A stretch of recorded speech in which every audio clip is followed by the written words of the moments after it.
खरमास को अशुभ क्यों माना जाता है। नमस्कार दोस्तों, आइए जानते हैं इसके बारे में विस्तार से। खरमास क्या है। खरमास को हिंदू धर्म में एक अशुभ महीने के रूप में देखा जाता है। भगवान सूर्य के धनु और मीन राशि में प्रवेश के साथ ही खरमास शुरू हो जाता है।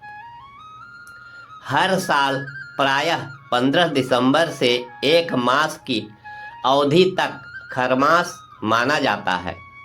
14 जनवरी मकर संक्रांति पर भगवान सूर्य के मकर राशि में प्रवेश के साथ ही खरमास की अवधि खत्म हो जाती है।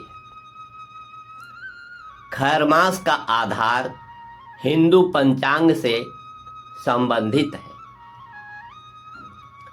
खरमास में सभी शुभ कार्य और मांगलिक कार्य अवरुद्ध हो जाते हैं।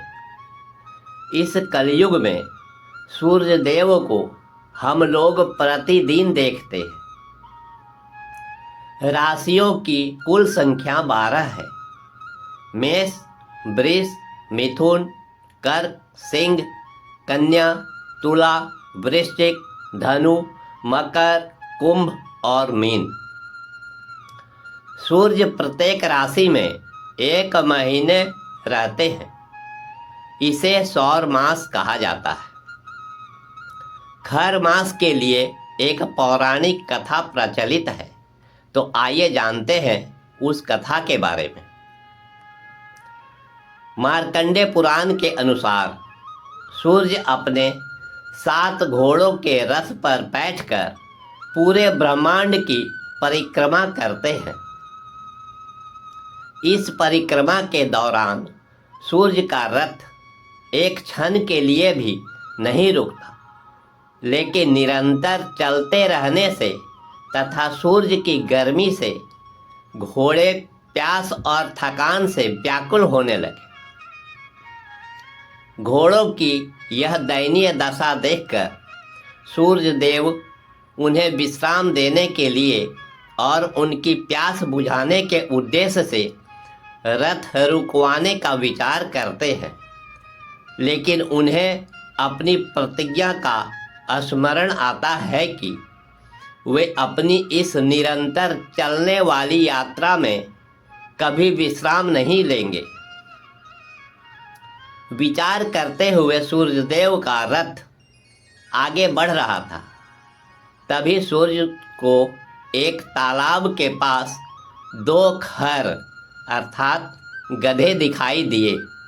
उनके मन में विचार आया कि जब तक उनके रथ के घोड़े पानी पीकर विश्राम करते हैं, तब तक इन दोनों खरों को रथ में जोत कर आगे की यात्रा जारी रखी जाए। ऐसा विचार कर सूर्य ने अपने सारथी अरुण को उन दोनों खरों को घोड़ों के स्थान पर जोतने की आज्ञा दी। सूर्य के आदेश पर उनके सारथी ने खरों को रथ में जोत दिया। खर अपनी मंद गति से सूर्य के रथ को लेकर परिक्रमा पथ पर आगे बढ़ गए। मंद गति से रथ चलने के कारण सूर्य का तेज भी मंद होने लगा। सूर्य के रथ को खरों द्वारा खींचने के कारण ही इसे खर मास कहा जाता है। खर मास साल में 2 बार आता है। एक जब सूर्य धनु राशि में होता है और दूसरा जब सूर्य मीन राशि में आता है। इस दौरान सूर्य का पूरा प्रभाव यानी तेज पृथ्वी के उत्तरी गोलार्ध पर नहीं पड़ता। सूर्य की इस कमजोर स्थिति के कारण ही पृथ्वी पर इस दौरान गृह प्रवेश, नया घर बनाने, नया वाहन, मुंडन, विवाह आदि मांगलिक और शुभ कार्य वर्जित माने जाते हैं। किसी नए कार्य को शुरू नहीं किया जाता, लेकिन इस मास में सूर्य और बृहस्पति की आराधना विशेष फलदायी होती है। गरुड़ पुराण के अनुसार खर मास में प्राण त्यागने पर सद्गति नहीं मिलती है। इसीलिए महाभारत के युद्ध में भीष्म पितामह ने अपने प्राण खर मास में नहीं त्यागे थे। उन्होंने सूर्य के उत्तरायण होने का इंतजार किया था। ध्यान देने की बात है कि खर मास और मल मास दोनों में अंतर है। सूर्य के धनु और मीन राशि में आने पर खर मास होता है। यह साल में 2 बार आता है, जबकि मल मास 3 साल में 1 बार आता है। इसे अधिक मास या पुरुषोत्तम मास भी कहते हैं।